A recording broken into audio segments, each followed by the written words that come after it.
अल्हम्दुलिल्लाहि रब्बिल आलमीन वस्सलातु वस्सलामु अला सय्यिदिल अंबियाइ वल मुरसलीन अम्मा बअद फ़अऊज़ु बिल्लाहि मिनश शैतानिर रजीम बिस्मिल्लाहिर रहमानिर रहीम अस्सलातु वस्सलामु अलैका या रसूलल्लाह व अला आलिका व अस्हाबिका या हबीबल्लाह अस्सलातु वस्सलामु अलैका या नबी अल्लाह व अला आलिका व अस्हाबिका या नूर अल्लाह। एफजेन चैनल के नाजरीन, बात चल रही है पेरेंटिंग को लेके, और अब तक हमने जो भी बात की वो यही बात की कि हम अपने घर के बच्चों का, बल्कि अतराफ़ का, पड़ोस का किस तरह से ख्याल रख सकते हैं। किसी भी कौम की तरक्की के लिए उसके यूथ का एजुकेटेड होना, वेल मैच्योर होना, ये बहुत ज़रूरी होता है। जितना ज़्यादा यूथ मैच्योर होगा उतना ज़्यादा मुल्क में इनोवेशन होगा, कंट्री में डेवलपमेंट होगा और एक अच्छी सोच और तरक्की जो है वो डेवलप होगी। बहुत सारी चीज़ों पर बात करने के लिए मेरे साथ मौजूद हैं प्यारे प्यारे हमारे guest doctor Imran Malik sir. कैसे हैं डॉक्टर साहब, आप खैरियत से हैं? अल्हम्दुलिल्लाह। आप कैसे हैं? अल्लाह पाक का हाल में शुक्र, अल्हम्दुलिल्लाह अला कुल्ली हाल। प्रोग्राम में एक बार फिर हम आपको मरहबा वेलकम कहते हैं माशाल्लाह। इससे पहले आपको हमने डेंटल हेल्थ केयर को लेके काफ़ी बहुत बेहतरीन चीज़ें सुनी पिछले दिनों माशाल्लाह अल करीम। आपने जो है वो बच्चों की जो बिफ़ोर प्यूबर्टी पर ठीक ठाक आपने माशाल्लाह तरबियत की। जहन ये था कि इस बार जो है वो एडोलेसेंस और आफ्टर प्यूबर्टी की कुछ चीज़ों को बात करें।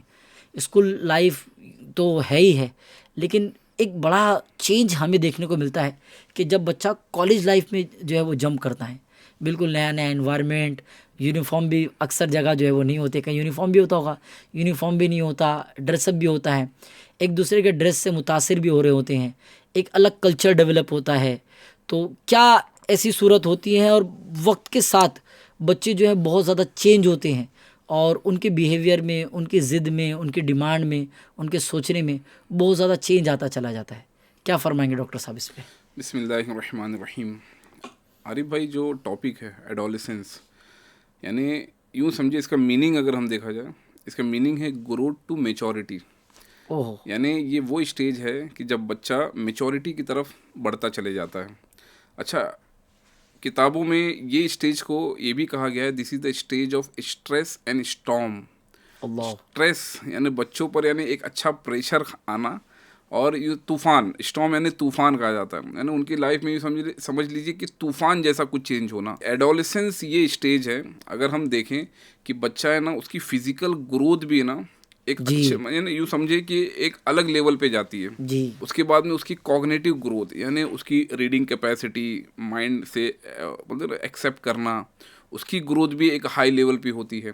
जी। उसके बाद में उसका इमोशंस जो होता है ना, ओह, वो एक अलग लेवल पे होता है। ये मतलब ये मुझे ऐसा लगता है कि बहुत इम्पोर्टेंट भी है, जी जी। क्योंकि इमोशंस जो इस वक्त डेवलप होते हैं वाकई बहुत इंपॉर्टेंट होते हैं। और एक सोशल लाइफ जो उसकी होती है ना, जी वो एक अलग लेवल, यानी ये समझ लीजिए जो ग्रोथ एंड डेवलपमेंट के लिए जो 4 फैक्टर बताए गए हैं ना, फिजिकल, कॉग्निटिव, इमोशन और सोशल, ये चारों पीक पर होते हैं। ओहो, तो इसीलिए इसे ग्रोथ टू मैच्योरिटी का नाम दिया गया है। अच्छा, इसे टीनेजर ग्रुप वाले भी बच्चे कहते ऐसा ही हैं। है। टीनेजर यूँ समझ लीजिए 12 साल से 18-19 साल के बीच में ये ग्रुप ऑफ पीपल आते हैं। इसमें कई सारे चेंजेस होने लग जाते हैं। अगर हम शुरू यहाँ से करें कि जो हार्मोनल चेंजेस आते जी हैं, जी जी हो जी। सकता है गुस्सा भी करता हो, इमोशंस, क्योंकि इमोशंस सुनने के बाद तो कई बार होता है कि पेरेंट्स जो है बच्चे को इमोशंस को नहीं कनेक्ट कर पाते कि ये चाहता क्या है, करना क्या चाहता है। क्योंकि 10th में तो कामयाब हो गया, लेकिन 12th में अब मन नहीं लग रहा है सडनली। में से मैं था उर्दू मीडियम से, अब मेरा कॉलेज का पहला दिन था और मैंने जब अतराफ़ में इतनी अंग्रेज़ी देखी तो मेरी ज़िंदगी में तो मेरे शायद 10वीं जमात तक मैंने, या 10th स्टैंडर्ड तक मैंने इतनी अंग्रेज़ी नहीं देखी थी जितने पहले। यानी सुबह सुबह फिज़िक्स का लेक्चर हुआ, फिर केमिस्ट्री का लेक्चर हुआ, फिर ब्रेक मिला, उसके बाद बायो का लेक्चर हुआ। अब मेरा तो पहला दिन है स्कूल का और मैंने तो 3 लेक्चर में भर भर के अंग्रेजियाँ देखी।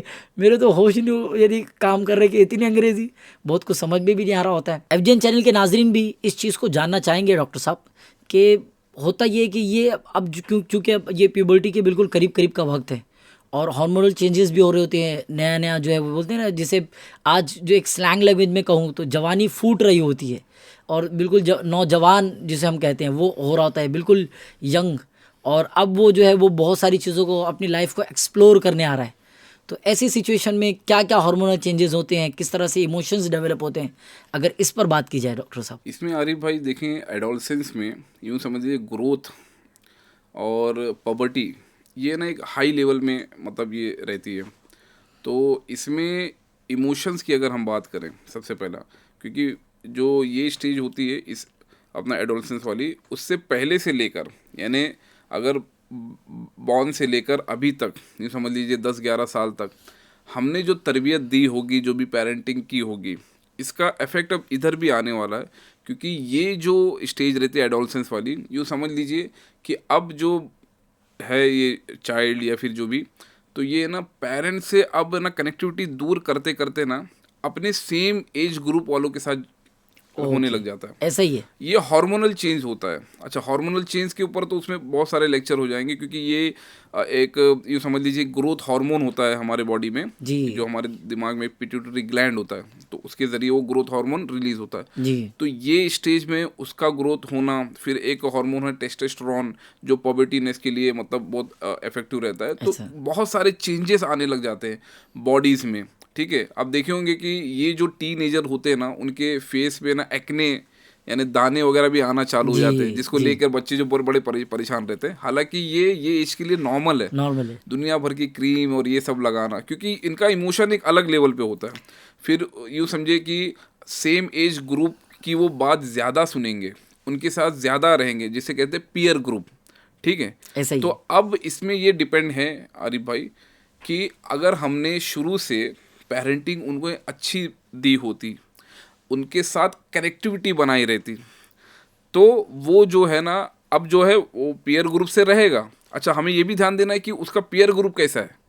अगर उसका पीयर ग्रुप ही मतलब यूँ समझे कि वो अलग मतलब लाइन का है, गलत लाइन का है, तो वो उनकी ही सुनेगा, क्योंकि ये एज ही ऐसी रहती है कि वो सेम एज वालों की जो है वो बच्चे लोग सुनते हैं, बहुत मानते हैं। इजीली अट्रैक्ट होते हैं, जी जी जी ग्रो जी। करते हैं, फिर उनसे वो सेल्फ कंपैरिजन भी होता है ना, तो वो तो लाइफ कितनी अच्छी एक्सप्लोर कर रहा है, मेरा फुला फुला दोस्त है, वो लोग तो वहाँ वहाँ यूं यूं एक्सप्लोर कर रहे हैं, वो तो छुट्टियों में यहाँ यहाँ गए थे, हम लोग यार वो फैमिली है और जा ही नहीं पाते हैं, और वो तो मेरा फुला दोस्त है, उसको तो ये मोबाइल दिलाया उनके पेरेंट्स ने, सही सही। मुझे आप जो है वो छोटी छोटी चीज़ें दिला रहे, तो इस तरह की शिकायतें तो शिकवे भी जो शुरू से होता अगर है। पेरेंटिंग अगर अच्छी मिली होगी, जैसे पेरेंटिंग अगर ऐसी मिली होगी कि जैसे दर गुजर का मामला ओह। करें आप, ठीक है, सबसे आप अच्छे से बात करें, कोई अगर आपको तकलीफ दे तो उन्हें माफ़ कर दे, अगर ये मिलती जा रही है, तो एडोलसेंस स्टेज में भी इसका कहीं ना कहीं इफेक्ट पड़ेगा कि बंदा जो है पॉजिटिविटी ग्रैब करेगा। जी ठीक है, अब पेयर ग्रुप पे भी मैं ध्यान रखूं कि बच्चों का पेयर ग्रुप कैसा है। पेयर ग्रुप से मुराद जो सेम एज के जो बच्चे हैं, जी तो मेरा बच्चा किन के साथ है, क्योंकि एडोलसेंस स्टेज में ना आरिफ भाई किताबों में ये आता है कि बच्चे ना डेलिक्वेंसी एक वर्ड है, डेलिक्वेंसी की तरफ बहुत ज़्यादा जाते हैं। डेलिक्वेंसी यानी क्रिमिनल बिहेवियर। अगर उनका अल्लाह पीयर ग्रुप जो साथ वाले बच्चे हैं, अगर यूँ समझ लीजिए कि माज़अल्लाह वो अलग लाइन के रहे, यानी यूँ समझ लीजिए वो थीफ निकल गए या ड्रग एडिक्ट हैं, इस लाइन में अगर चले गए, तो बहुत ज़्यादा इफेक्ट जो है आपके बच्चों को भी पड़ेगा, क्योंकि ये एज में वो आपकी सुनने के बजाय वो पीयर ग्रुप की ज़्यादा सुनता है। मैंने डॉक्टर साहब एक रिसर्च पढ़ी, उस रिसर्च में लिखा था कि यंगस्टर्स जो सबसे ज़्यादा रेडिकलाइज्ड होते हैं या गलत कामों में लगते हैं, तो उसका एक बड़ा रीज़न होता है गलत संगत, जी। और इसका रेशियो लिखा था वहाँ पे 73%। अल्लाह। 73% लोग जो क्रिमिनल होते हैं या ड्रगिस्ट होते हैं, ड्रग की तरफ जाते हैं, उसका रीज़न यही है कि वो ऐसी संगत में रहें, जी जी ऐसे लोगों के साथ उठना बैठना इनका रहा है जो इस तरह की चीज़ों में इन्वॉल्व थे, इस तरह की गलत चीज़ों में लगे थे। ये स्टार्ट होता है एडोलसेंस से ही, कि अगर ये स्टेज अगर पेरेंट्स संभाल लिए तो फिर आगे का मामला तो फिर वो समझ लीजिए वो अपनी ना लाइफ सेट करना बोलते हैं ना कि जी, लाइफ जी। में वो एक फेस करने के लिए चले जाता है। लेकिन ये पीरियड बड़ा ही नाजुक रहता है। अगर बच्चा यहीं पर ही डेलिक्वेंसी की तरफ चला गया, क्रिमिनल बिहेवियर की तरफ चला गया, अब उसकी यूँ समझ लीजिए कि लाइफ का एक दूसरा पाथ उसने पकड़ लिया है। अब इसमें ऐसा होगा कि मेरा बच्चा यूँ समझ लीजिए मेरी सुनता नहीं, मेरा बच्चा जो है मेरी मानता नहीं। क्यों? क्योंकि हमारा जो पहले की जो पेरेंटिंग थी वो हमने ध्यान नहीं दी थी। एक चीज़ ये भी होती है डॉक्टर साहब कि वक्त के साथ फिर बच्चा जो है वो बहुत ज़्यादा जो है वो लेट नाइट भी मोबाइल चला रहा होता है, या अब चूँकि नया ट्रेंड सेट हुआ है नाइट आउट्स का, नाइट आउट्स भी जाते हैं, तो इससे बच्चे का स्लीप साइकिल भी डिस्टर्ब होता है। तो अब पेरेंट्स ऐसा क्या करें कि बच्चे का स्लीप साइकिल भी डिस्टर्ब ना हो, और बच्चा जो है वो रात रात भर मोबाइल चलाने के बजाय या रात की जो आउट्स होती हैं, नाइट आउट्स होती हैं, इसके बजाय माँ बाप की सुने और घर में वक्त गुजारें। क्या होना चाहिए इस पे? अरे भाई, जैसे मैंने अर्ज किया कि ये शुरू से ही होता है। अगर यूँ समझ लीजिए कि पानी जब हद से ऊपर चले जाता है, अब एक बैग अगर आप समझाने जाएंगे वो नहीं सुनेगा और ज़्यादा फोर्स करेंगे वो अपोज करने लग जाएगा आपका। ये भी देखा गया है, बच्चे अपोज करने लग जाते हैं। तो यही है कि जो बच्चों जो पहले तो जो पेरेंट्स जिनके बच्चे अभी छोटे हैं, अभी से उनकी गुड पेरेंटिंग करें, अच्छे से उन्हें समझाएं। हाँ, जो हमारे अल्हम्दुलिल्लाह यूँ देखें कि गुड पेरेंटिंग के ऊपर तो माशाल्लाह हमारे मज़हब इस्लाम में बहुत ही प्यारी प्यारी चीज़ें हैं, बहुत प्यारी प्यारी। यानी अच्छा आप देखें, अगर कौन से ऐसे माँ बाप हैं जो दरगुजर सिखा रहे होंगे, जी, कौन से ऐसे माँ बाप हैं जो बताते होंगे कोई अगर आपको तकलीफ दे आप सब्र करो। उल्टा इसका उल्टा होता है कि अगर फॉर एग्जांपल छोटा सा बच्चा है नर्सरी में या फर्स्ट या सेकंड में, उसकी टिफ़िन गुम गई या किसी ने ले लिया, तो बोले तो कैसा, तो तुमने मारे क्यों नहीं, उसको मारना चाहिए था, या फिर किसी ने मार दिया तो उसका बदला लेना चाहिए था, उसकी पेंसिल लेके आ जाना चाहिए था। तो हम ये ट्रेन करते हैं, तो अब बच्चा यहीं से वो ग्रैब कर रहा है कि अच्छा अगर कोई मेरी पेंसिल ले रहा है तो उसका बदला ये कि उसके मारूं और मैं उसकी भी पेंसिल लूं। फिर जब हम शुरुआती ऐसे करेंगे तो फिर आगे जाके तो मसले होना है। फिर जो स्लिप साइकिल की आप बात कर रहे थे, अब ये एक बैग ये नाइट आउट वाला सिस्टम नहीं आता है, ये बहुत सारी चीज़ें डिस्टर्ब होते होते होते होते फिर ये रातों को जागना, इधर उधर सबके साथ घूमना। तो इसमें यही है कि अब जो है इसमें उनको बच्चों को अच्छे से एहसास दिलाना, उनको समझाना। हालांकि ये बहुत आगे की लाइन हो जाती है, मतलब पीरियड हो जाता है, फिर भी अगर इतना ज़्यादा वो आउट नहीं हुए हैं तो अगर सिर्फ नॉर्मली गेमिंग की वजह से या फिर यूं ही आउटिंग कर रहे हैं तो उनको समझाएं। क्योंकि देखिए स्लिप साइकिल बहुत इंपॉर्टेंट रहता है हमारे ग्रोथ के लिए भी आरिफ भाई जी। जब हम सो रहे हैं तो सिर्फ हम सो नहीं रहे, हमारे बॉडी की टॉक्सिन जो है ना वो सब खत्म हो रही, रिलीज होते जाती है, अल्हम्दुलिल्लाह। हमारा ग्रोथ जो है ना वो फॉर्म होते रहता है। बंदा सोता है तो बॉडी सर्विसिंग में होती है जी, ब्रेन सर्विस कर रहा होता है। मेटाबॉलिज्म होता है, उसकी कैलोरीज बर्न होती है। एक होता है ना कैलोरीज में बर्न करने के लिए दौड़ रहा हूँ, वो ठीक है, सोते सोते भी आपकी कैलोरीज बर्न हो रही है, लेकिन प्रॉपर वे से आपकी नींद होनी चाहिए, जो उसकी साइकिल एक बताई गई है। एक मैं अगर थोड़ा सा मैं एक्सप्लेन करूँ कि स्लीप साइकिल होता क्या है, तो इसमें कुछ स्टेजेस होते हैं, ठीक है। इसमें एक पहला होता है कि शुरू अगर मैं सो रहा हूँ तो स्टार्ट की जो 5 से 10 मिनट होंगे आरिफ भाई, ये नॉन रैपिड आई मूवमेंट इसे बोलते हैं, stage 1 of non rapid eye movement. इसमें अगर जैसे आप 5 मिनट की झपकी लिए, 10 मिनट की, कोई आपको जगा दिया तो आपको इतना वो नहीं होगा, ठीक है, आप उठ गए, बोले अच्छा क्या हुआ, अच्छा मैं सो गया था, ठीक है, अब चिड़चिड़ापन नहीं आएगा। अब आप थोड़ा और डीप सोए तो स्टेज 2 पे गया, ठीक है, उसमें भी कोई इतना मसला नहीं है। स्टेज 3 जो होता है ना नॉन रैपिड आई मूवमेंट का, वो एकदम गहरी नींद होती है। उसमें अगर बंदे को अगर आपने जगा दिया तो बहुत ज़्यादा चिड़चिड़ापन, बहुत ज़्यादा, यानी समझे बिहेवियर उसका डिफरेंट आप देखने मिलेंगे। अच्छा, ये वो जो स्टेज 3 है ना नॉन रैपिड आई मूवमेंट का, ये वो स्टेज है जिसमें ग्रोथ हो रही है, यानी जो हमें चाहिए था नींद में, बॉडी फंक्शनिंग भी शुरू हो गई थी, मेटाबॉलिज्म भी स्टार्ट हो गया था, बहुत कुछ चल रहा था, टॉक्सिन रिलीज। जी जी जी जी। अब उसके बाद में ना रैपिड आई मूवमेंट होता है चौथा, ठीक है, जिसमें हम ड्रीम लेते हैं, ख्वाबों की दुनिया में हम जाते हैं। फिर उसके बाद में साइकिल आ जाता है यहाँ पर stage 1 non rapid eye movement stage 1। अब किसी को जगाना है ना तो अब इसमें जगाया जाए। इसका मैं एक यूँ समझ लीजिए 90 मिनट थंब रूल आपको मैं बताना चाहता हूँ ji. What is a 90 minute thumb rule for sleep cycle.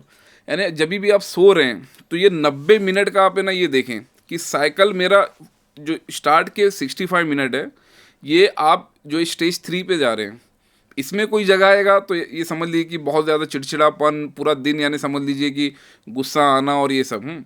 उसके बाद में अच्छा जगाना कब है, जब ये साइकिल घूम के स्टेज 1 पे आएगा, non rapid eye movement stage 1। अब इसमें जगाएं तो आप 90 मिनट भी सो रहे हैं ना तो फ्रेश फील करेंगे। अब 90 मिनट थंब रूल आप ऐसे समझे कि फॉर एग्जांपल अगर आपको सुबह 5 बजे उठना है जी फजर में, तो आप सोएं। अच्छा, इसके साथ साथ हमें 7-8 घंटे की नींद भी लेनी रहती है, लेकिन फॉर एग्जांपल अगर मुंबई में हैं और लेट नाइट का मामला रहता है तो आपको 5 बजे अगर उठना है तो 12:30 बजे आप सोएंगे कि वो 90 मिनट्स का साइकिल आपका 5 बजे ख़त्म हो। फॉर एग्जांपल 12:30 बजे से 90 मिनट ख़त्म होता है 2 बजे, 2 से 90 मिनट ख़त्म होगा 3:30 बजे, 3:30 से 90 मिनट ख़त्म होगा 5 बजे, यानी ये 90 मिनट्स पे ही हमें फिर उठना है। सुभान अल्लाह, ठीक है, ऐसे ही है। तो ये 90 minutes thumb rule for sleep cycle maintain रखना है, लेकिन इसके साथ साथ हमें 7-8 घंटे की नींद, ये तो चली 4-5 घंटे की नींद ये हुई। तो आपने यानी कोई नेसेसरी नहीं कहा ये कि कभी इस तरह का अनसर्टेन हो गया, आपको जो है किसी वजह से लेट भी जागना पड़ा, तो FJN चैनल के नाजरीन आप इस 90 मिनट के थंब रूल को फॉलो करें। इंशाअल्लाह करीम चिड़चिड़ापन भी नहीं होगा, अच्छी सेहत भी होगी। यानी ये बच्चों के लिए भी है और आपके लिए भी है, बल्कि हर एक के लिए, कि वो एटलीस्ट इस साइकिल को फॉलो करें, मेरे लिए भी है। तो ये 90 मिनट का थंब रूल बहुत इंपॉर्टेंट है, इस पर भी तवज्जो देना है। तो ठीक है डॉक्टर साहब, पढ़ते हैं अपने टॉपिक की तरफ। तो इंशाल्लाह जो है वो यंगस्टर्स में भी ये 90 मिनट थंब रूल की जो है हम यूं समझे कि इन्वेंशन करेंगे या इनको इस पर अटेंशन दिलाएंगे, मोटिवेट करेंगे इंशाल्लाह। हाँ, तो इससे उम्मीद है कि इंशाल्लाह करीम ये जो गैप है ये जो है वो बंद हो जाएगा। क्योंकि स्टडी यही शो करती है, जैसे कि शुरू के यानी 65 मिनट जो आपके जा रहे हैं, अगर उसमें उठाना प्लस 90 मिनट कंप्लीट होने पे जो साइकिल है, अच्छा ये साइकिल रिपीट होते जा रहे हैं, ये 90 मिनट्स में ही उठाना नहीं है। मतलब मेरे कहने का मतलब ये नहीं कि 90 मिनट ही सोने दिया जाए जी। मेरा कहने का मतलब है कि अगर कोई 7.5 घंटे की नींद ले रहा है तो अब 9:30 बजे वो सोएगा और 5 बजे उठेगा। अगर 7.5 घंटा पूरा नींद लेना चाहता है, लेकिन 90 मिनट्स थंब रूल के हिसाब से सोए, तो उसके जो है फ्रेश फील भी होगा, उसका जो है माशाल्लाह अच्छा खासा जो स्टेज 3 भी मिल जाएगा। उसको यूँ समझ लिए 5 मरतबा स्टेज 3 मिलेगा नींद का, जो हमारे ग्रोथ के लिए, हमारे फंक्शन के लिए बहुत ज़्यादा इफेक्टिव है माशाल्लाह। तो ये हिसाब से मैं बताना चाहता था। बहुत ज़बरदस्त, बहुत ज़बरदस्त और बहुत ज़बरदस्त ये जो है वो गाइडलाइंस हैं और बहुत इंपॉर्टेंट भी हैं। तो ये ज़रूरी है कि स्लीप साइकिल को भी जो है मेंटेन किया जाए। कॉलेजेस हो चुकी, अब जो है बिल्कुल करीब करीब हैं, जॉब अपॉर्चुनिटी है, नया नया जॉब लगा है और या जॉब के लिए बच्चा स्ट्रगल कर रहा है। ऐसे टाइम पे क्या पेरेंटिंग की जाए, क्या उसका ख्याल रखा जाए, क्योंकि ज़ाहिर है अब वक्त है अपने पैरों पे खड़े होने का, और ये शादी से कुछ पहले का वक्त आता है, क्योंकि जब बच्चा कमाने लग जाता है फिर माँ बाप उसकी शादी और दीगर चीज़ों को सोचते हैं। स्टडीज़ कंप्लीट हो चुकी हैं, जॉब सर्च कर रहे हैं, जॉब के लिए जा रहा है, ये वक्त बड़ा इंपॉर्टेंट होता है, क्योंकि इमोशन वाला पार्ट भी इसमें होता है और कुछ करने की जो है वो चाहत होती है, माँ बाप का नाम रोशन करना ये एक मकसद होता है। क्या होना चाहिए इस वक्त पेरेंटिंग? इसमें देखिए, आप चाहे मैंने जैसे अर्ज़ किया शुरू से हो, बच्चे के स्कूल भेजने से लेकर या फिर जब वो कॉलेज पास आउट हो गया, अब जो है वो जा रहा है अपने जॉब वगैरह के लिए, जो भी मामलात हैं, पॉजिटिव पेरेंटिंग हमेशा देनी है। ऐसे ही देखिए कभी कभी ऐसा होता है कि जब बंदा जॉब लेने जाता है, हमें लगता है कि काश वो जॉब मिल जाए तो मेरा जो फ्यूचर सेट हो जाएगा, लेकिन ऐसा भी होता है कि उसे वो जॉब नहीं मिलती और वो दूसरा कुछ काम करने लग जाता है और वो सक्सेस हो जाता है। तो ये हमारी थिंकिंग के ऊपर, एक तो पहली बात ये नहीं है। अब हमारे लिए बेहतर क्या है, हमारे लिए बेहतर क्या है वो तो इंशाल्लाह हमारी जो किस्मत में है, ठीक है। ऐसा ही है। सेकंड ये कि जो मेरी कैपेबिलिटी है वो तो सस्टेन मतलब रहेगी मेरे पास, वो चाहे मैं यहाँ रहूँ चाहे कहीं भी रहूँ, अगर आप जो है अपना यूँ समझ लिए 100% एफर्ट देंगे एक अच्छे अंदाज में, यानी अपने टास्क को पूरा अच्छी नीयत के साथ पूरा करने का वो जज्बा आप रखेंगे, तो आप कोई भी डिपार्टमेंट में जाएं, कोई भी फील्ड में जाएं, इंशाअल्लाह अल्लाह ने चाहा तो वहाँ पे तरक्की आपको मिलेगी। बेशक। और तरक्की के अगर देखा जाए कि दुनियावी तरक्की के ऊपर अब देखें, अल्हम्दुलिल्लाह दावत इस्लामी इंडिया का माशाल्लाह जो बहुत प्यारा माहौल है, और इसमें ये बातें भी सिखाई जाती हैं कि देखिए दुनियावी तरक्की ही मेन मकसद नहीं होता है ना। ऐसा ही है। आप दुनिया के लिए मतलब यूँ समझ लीजिए जिए जा रहे हैं और दुनिया के लिए ही समझ लीजिए एफर्ट दिए जा रहे हैं, और पता चला दुनिया ही नहीं मिल रही है। दुनिया कहाँ मिल रही है ना, ये भी एक बात है। ऐसे ही बात है। तो जो लाइफ हमें नॉर्मल लाइफ जिसको बोलते हैं ना, नॉर्मल लाइफ यही है कि बंदा है ना स्ट्रेस फ्री लाइफ गुजारे, ठीक है। स्ट्रेस फ्री लाइफ अगर आप गुजार रहे हो, सुकून की ज़िंदगी आपको मिल रही है, नींद आपको सुकून की आ रही है, तो समझ लीजिए this is a good life for you. सुभान अल्लाह, सुभान अल्लाह। अब आप ये समझे कि मैं कहीं बहुत बड़े पोस्ट पर हूँ या फिर कोई भी मैंने इतना बड़ा एम्पायर खड़ा कर रखा हूँ, अच्छी बात है उसको, लेकिन उस वे से आप डील करें। अगर ऐसा डील कर रहे हैं कि आपकी जो है स्ट्रेसफुल लाइफ है, उसमें आपको जो इंसोम्निया वाली तकलीफ़ है ना, तो बीपी भी चल रहा है ना, दुनिया की मतलब समझ ले डिजीज़ है, तो फिर लाइफ फिर क्या है वो। ऐसा ही है। और बहुत ज़रूरी भी है कि अपनी लाइफ में दीन इस्लाम को प्रैक्टिकली जो है वो पॉसिबल करना, क्योंकि कोई बहुत इम्पॉसिबल चीज़ ही नहीं, कोई मुश्किल नहीं है, क्योंकि जो एक्सरसाइज का टाइम है, जो जिम करने का टाइम है, बंदा इसके लिए वक्त निकाल ही रहा है। तो हमारे लिए भी बहुत आसान है कि हम जो है वो 5 वक्त की नमाज़ें उनके वक्त पर अदा करें। इंशाअल्लाह करीम जब ये नमाज़ें अदा करेंगे तो बॉडी फिज़िकली भी बहुत स्ट्रॉन्ग फील करेंगे, और इंशाअल्लाह करीम हमारा जो अपना फेथ है, हमारा जो अपना ईमान है, वो भी इंशाअल्लाह करीम मजबूत होता चला जाएगा। बॉडी हेल्थ के लिए अरीबा माजर चाहता हूँ मैं, स्पिरिचुअल पावर, इसके ऊपर भी ना बहुत सारी किताबें आ गई हैं ओह, कि बंदा ना स्पिरिचुअलिटी से एक अटैच रहे, तो उसे एक कल्बी सुकून जिसे कहा जाता है ना, कि जी। बंदा कई सारे कंट्रीज चला गया लेकिन उसको है ना कल्बी सुकून नहीं मिला, तो स्पिरिचुअल पावर जो है ना उसे एकदम ही छोड़ देना, यूँ समझ लीजिए फिर वो जो है वो नाकाम बंदा है। यानी यूं भी कह सकते हैं कि जो कल्बी सुकून की बात कर रहे हैं या मेंटल पीस की बात आज की जाती है कि मेंटल पीस बहुत इंपॉर्टेंट है। तो इंशाअल्लाह करीम जिसने आपको और मुझे बनाया, जिसने बनाया और जिसके वजह से बनाया, सही तो यानी खालिक कायनात, तो इसकी बारगाह में भी जो है वो हाजिरी देना और अपने दुख को रखना। मैंने ये भी सुना है डॉक्टर साहब कि बंदा जब नमाज़ पढ़े और अल्लाह पाक से बातें करें और अपने दुख बयान करें तो अल्लाह पाक की तरफ से भी मदद आती है, माशाअल्लाह। और फिर वो जो यकीन अल्लाह पाक पे कि नहीं मेरा रब जो है वो हर जो है वो परेशानी दूर करने वाला है, मेरा रब जो है मुझे हर परेशानी में आसानी देने वाला है, इन्ना मअल उसरी युसरा। तो ये जो यकीन बन जाए तो हर परेशानी के बाद भी आसानी है, यानी हर रात के बाद जो है वो इंशाअल्लाह करीम उजाला है।